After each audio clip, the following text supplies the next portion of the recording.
Well, folks, welcome to Finon TV and the Financial Power Institute. Coach Greb, it's a great pleasure for me to be here tonight to talk about money. This is what we do here on this show. This is what we do here at this institute. We were called to teach you. We were called to help you. We are inspired to empower you. And today I'm bringing that to you. We are here at the Financial Power Institute to show you how you can build wealth from scratch. I'm Coach Greb, and I'm excited to be here tonight with you to go through a few things that you need to learn about. Today we're going to talk about entrepreneurship. Now, entrepreneurship. A lot of people confuse entrepreneurship with business ownership. No, it's not. Entrepreneurship is not about owning a business. Entrepreneurship has nothing to do with self-employment. People confuse that. What is an entrepreneur? An entrepreneur is a visionary person who comes up with an idea, a novel way of doing things.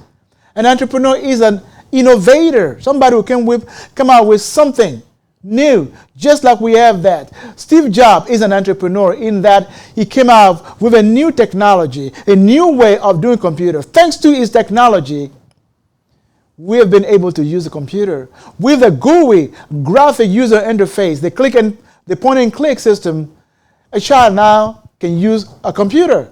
While computer was only reserved to the initiated, those people who could actually understand some kind of language, today everybody can use computer. And computer has revolutionized the way we live. An entrepreneur's job is to come up with a new way, a new concept. As such, an entrepreneur is what I call a co-creator with God. Because when God created the earth, when he created the word, he sent it on a commission. He said, go ye and multiply, be fruitful and multiply. And he blessed them. So we were blessed to go and multiply. So meaning that the new invention, unfortunately, some scientists believe that, well, they are the originator of the inventions. And I understand that. But for a Christian like me, I know that all the new inventions in medicine and in technologies, in the different industries, are only the follow-up of the commission God gave us to multiply.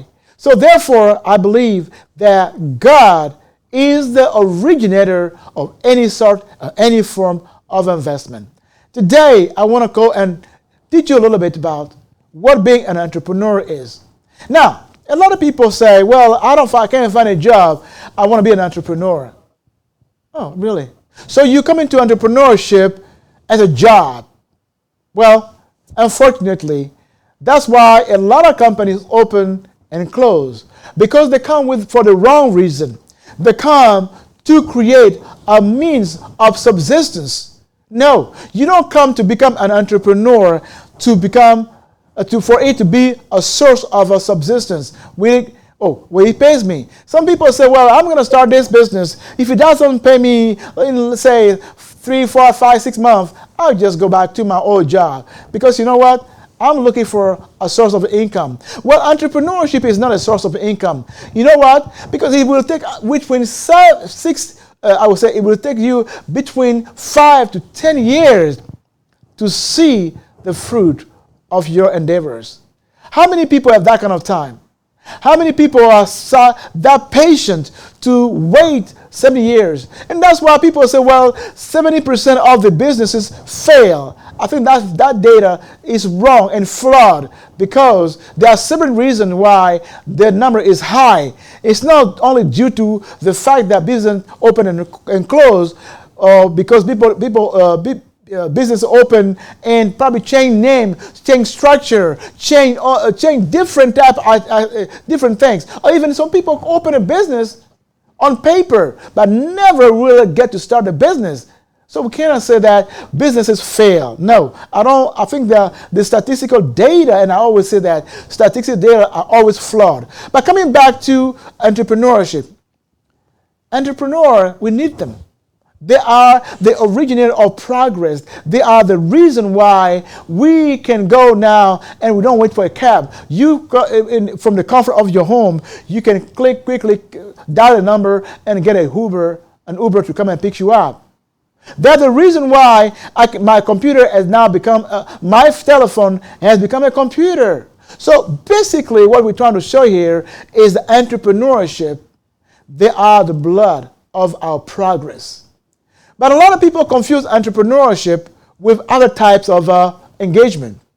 A business owner is not an entrepreneur.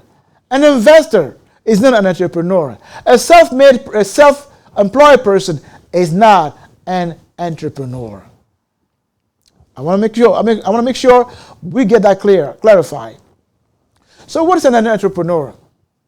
An entrepreneur is a visionary person with a calling to do something. And that's why if you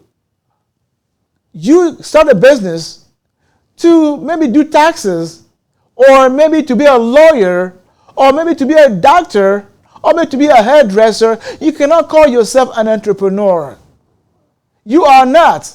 You are a self-employed person. Or maybe, if you have a system put in place, you are a business owner.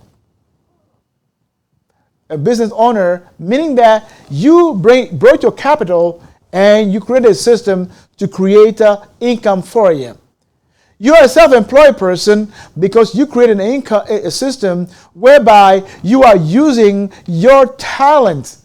Or you're an investor, you are investing your capital and you let your capital work for you without you being there. But you're not an entrepreneur. So I cannot say that those people who set up shop to create a grocery store are entrepreneurs unless they bring innovation, as tiny as it may be, but innovation in a way of doing that specific business. Because entrepreneurship means that you bring in another way of doing things. It could probably be the same product, but you bring a new way of packaging it, of delivering it. In that case, you are bringing about innovation. Now, there are some mistakes people make when they want to embark on this job, on this perilous pathway of entrepreneurship.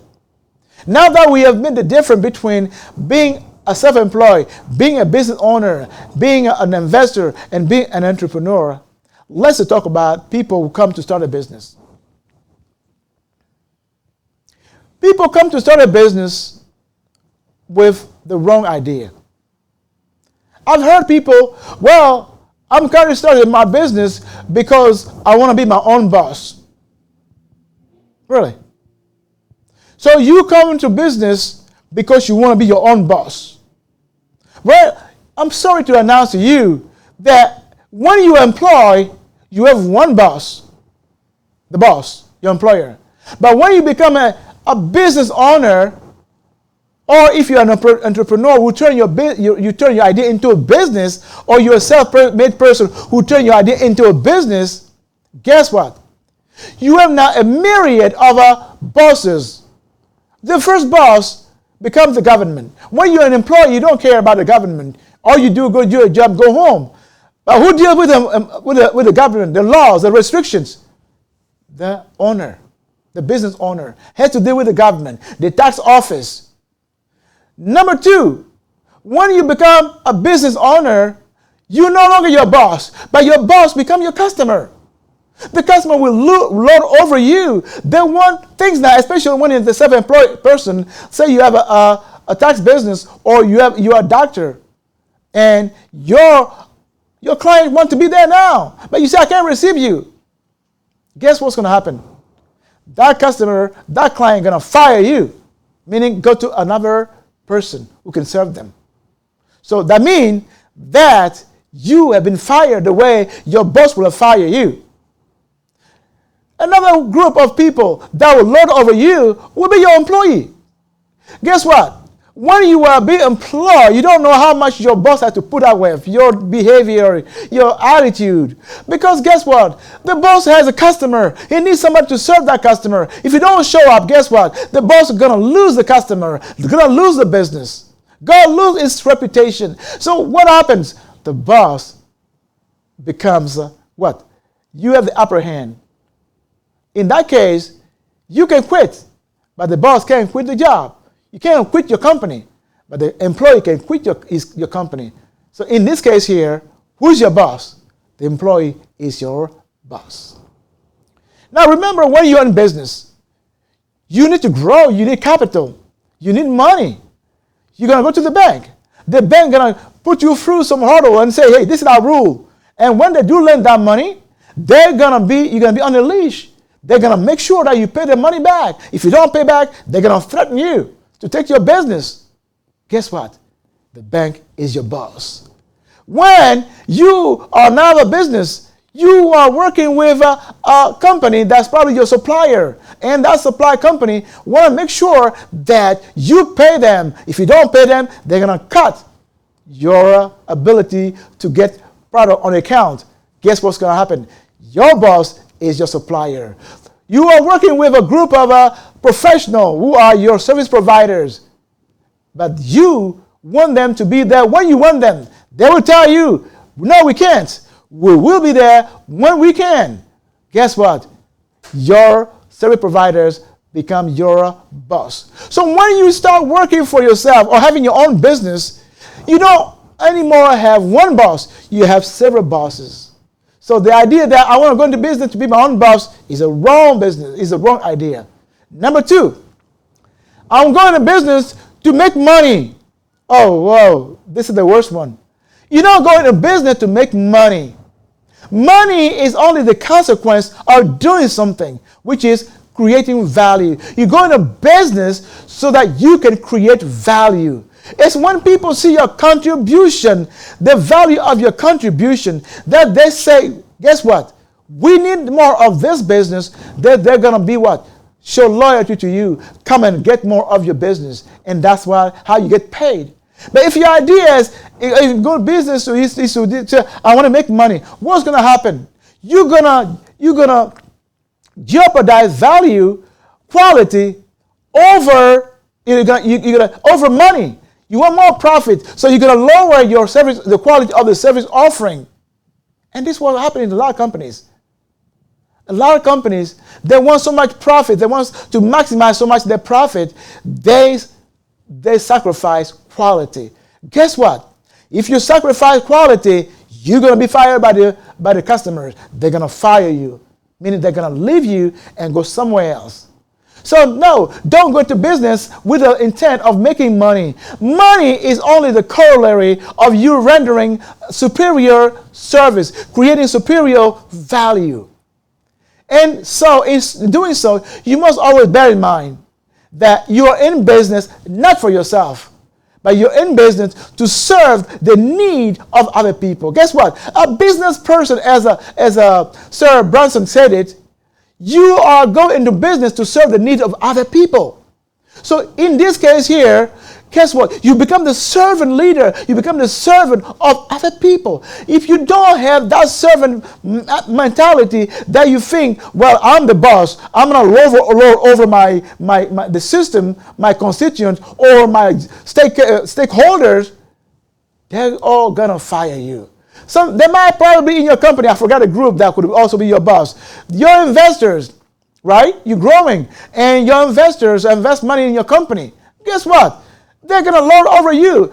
Guess what happened to Steve Jobs? The company that he created when he hired John Scully, the former CEO of Pepsi Cola.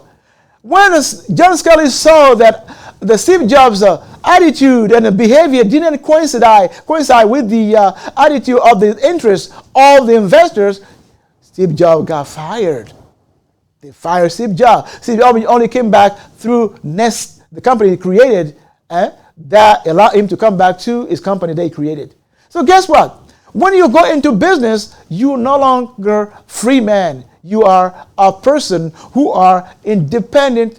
You're no longer independent. You are now dependent on the system. So mistake number 3, I'm going business to be free. Well, we need to redefine what freedom is. Freedom is the ability for you to do whatever you want when you want, isn't it? But no, when you're in business, you're not free. You can't on vacation for 2 months and close the business when you're a self-employed person. You have to be there. You are the first one to arrive, the last one to leave. So, because you want to make sure that your business is catered to. The customer, you have the one to deal with the customer's whims. When you're an employee, you could care less. But when you are the boss, the owner, you don't have that leeway. You don't have that leverage to do whatever you want. Because all the company looks up to you. And you must give them the good example. People say, well, I want to be in control. As I said, when you have so many bosses, in fact, who is in control? You're no longer in control. They are in control. Because you can no longer say, well, I quit to start over. You have so much invested, you have to stay on. Lastly, a lot of people say, I want to be into business because I want to have a lot of profits. Well, guess what? When you're doing business, today's business is no longer the type of business where one person started a business. The business is called a leverage business, meaning that you have different constituents who come with their resources. The supplier comes, the bank comes, the investor comes, the employee comes. So it's a share wealth. Whatever you make, you have to share with other people. You can no longer say, well, I want to have all this for myself. Yes, indeed, working for yourself, having your own business gives you a lot of room to earn money. But I don't want you to misconstrue the reality. Being in business for yourself is the greatest thing, and that's what I advise you to do. But I want you to be cautioned that going into business is not a cakewalk in the park. It's not something you do that is so easy to do. And you must be prepared because there are challenges you must be prepared to meet up to. Otherwise, you will quit. You will lose your enthusiasm. You will lose your investment. You will lose the opportunity for you to grow, and you will put the key under the mat. That's what you want to do. Folks, we don't want to be in business for the wrong reason. We go into business to serve the needs of others, to create value. We are entrepreneurs because we want to create innovation. We want to bring about that which God has empowered us to do. We want to serve people, and in return, those people will serve us. As an entrepreneur, you have what we call the social responsibility. You are part of a community. You are a citizen in a community. Your job is to make sure that you provide to the need of others. Folks, this is what you want to know when you want to be an entrepreneur. There's a lot to teach about entrepreneurship. When I teach you about entrepreneurship, you will understand realities, things that you have never understood. Thank you for watching, and I'll see you soon in the next videos. Bye for now. Coach Greg Live TV on Finan TV at Financial Power Institute. Bye for now.